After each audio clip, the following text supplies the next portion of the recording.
विधान परिषदेच्या निवडणुकीत काँग्रेसच्या 7 आमदारांनी क्रॉस वोटिंग केलं आणि 7 मतं काँग्रेसची फुटली। मात्र या 7 आमदारांना ओळखल्याचा दावा काँग्रेसच्या पटोलेंनी केलाय। गुप्त मतदान असतानाही काँग्रेसनं क्रॉस वोटिंग करणाऱ्यांना कसं ओळखलं, पाहूया त्यावरचा हा रिपोर्ट।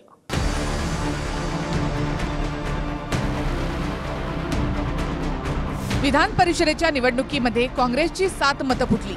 त्यामुळे महायुतीचे सर्व 9 उमेदवार विजयी झाले आणि महाविकास आघाडीकडून शेकापचे जयंत पाटील पराभूत झाले। विशेष म्हणजे महाविकास आघाडीची मतं आम्हाला मिळाली हे मुख्यमंत्री शिंदेंनीही ऑन कॅमेरा सांगितलं आणि दोन्ही उपमुख्यमंत्र्यांनी सुद्धा मीडिया समोर ते कबूल केलं। आता प्रश्न हा आहे की फुटलेले 7 आमदार नेमके कोण? जो कचरा गाडी असते ती अशा वेळेस निघून जाते, ती आम्हाला फायद्याची आहे। जो कोणी बेईमान असेल त्याला योग्य धडा शिकवला जाईल, त्याला आम्ही ट्रेस केलेला आहे आणि आता त्याच्यावर कारवाई करायची। 5 ते 8 मतं फुटली, सातत्याने वारंवार ही दुसरी घटना आहे। झालं म्हणून ते पहिले याच्या सुटले होते, आता सापडलेत, ऐन निवडणुकीच्या काळात सापडलेत, त्यांचा कार्यक्रम होणार।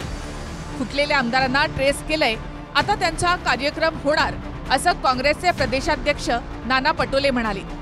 आता फुटलेले आमदार कसे ओळखणार ते सुद्धा पाहूया। काँग्रेसकडे 37 मतं होती।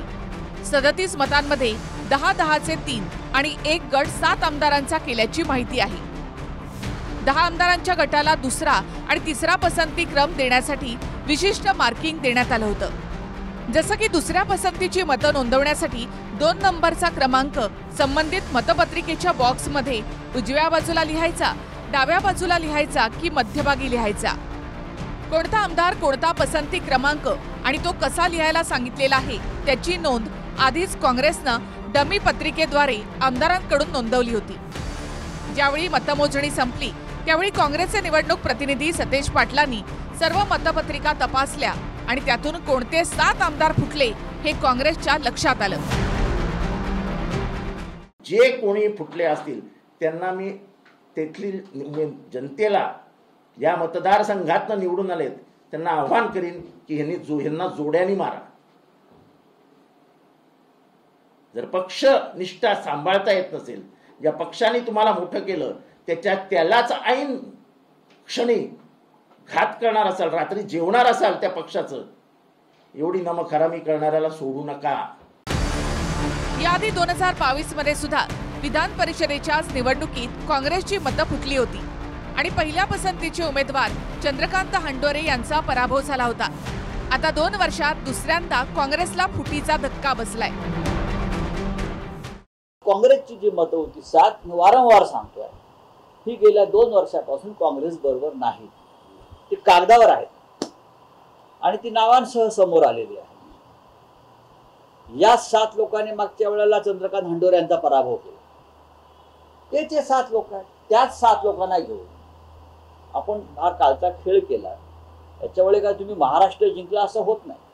त्यांची 16 मतं जी शिवसेना उभाटा गटाची ती टिकवण्यासाठी सुद्धा त्यांना लक्ष्मी दर्शन झालं, तरी 2 मतं कशी फुटली?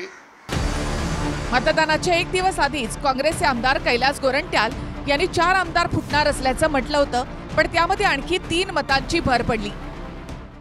आम्हाला माहिती आहे की आमचे जे 3-4 लोक आहेत ते फुटणार आहेत, त्यानुसार आम्ही रणनीती आखलेली आहे आणि आमचे जे 2-3 लोक आहे, कोणाचा बाप राष्ट्रवादीमध्ये गेला, कोणाचा नवरा राष्ट्रवादीमध्ये, कोणाचा आता एक टोपीवाला आहे, कधी इकडं असतो कधी तिकडं असतो आणि एक नांदेडवाला आहे, ते 4 लोकांचा कसं करायचं आज रात्रीत ठरवणार आम्ही।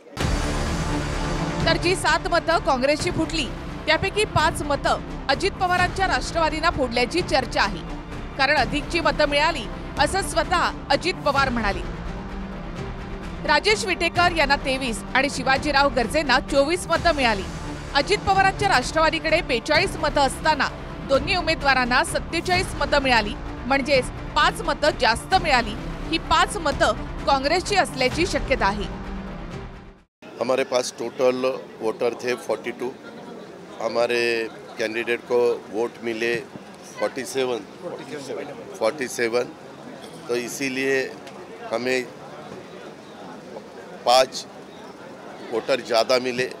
5 विधायकों ने हमें सपोर्ट किया है उनका मैं शुक्रिया अदा करना चाहता हूँ और धन्यवाद भी देना चाहता हूँ।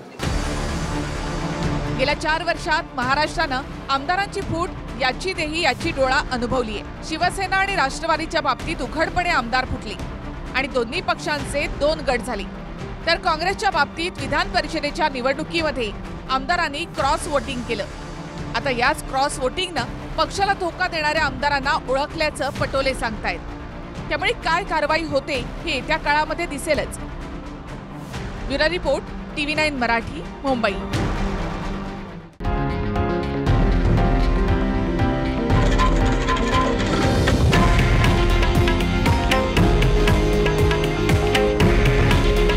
हे आहे देशातील नंबर 1 न्यूज नेटवर्क आणि आपण पाहत आहात TV9 मराठी। काळजी तुमची, हित महाराष्ट्राचं।